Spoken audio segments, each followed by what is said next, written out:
you talked about stoning to death, Deuteronomy 22. But what about Sodom and Gomorrah? God punished the sin of homosexuality. How do you explain that? It's nice to see you too, Mary. What's this for? It's a rummage sale. Oh, gay people have rummage too. So, what about Sodom and Gomorrah?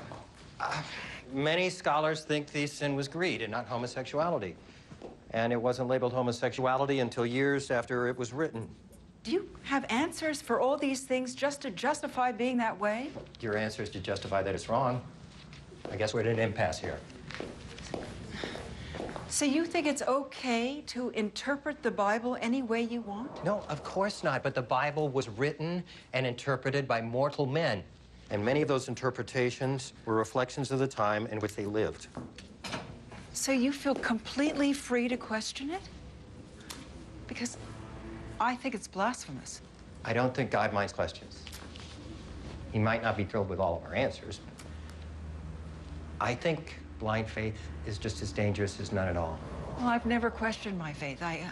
I've never had reason to. Sometimes to question it helps you find a deeper faith. Bobby stopped coming here.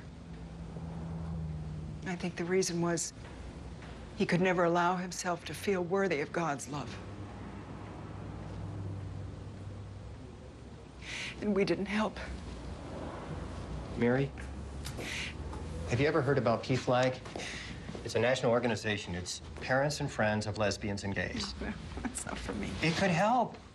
You'd be able to see you're not so alone in this. Bye, Reverend. No. Now, there is a woman in Concord, Betty Lambert. You'll love her. She has a gay son in his 30s.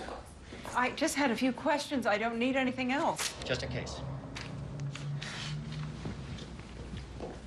Hope Hill's famous pocket fisherman.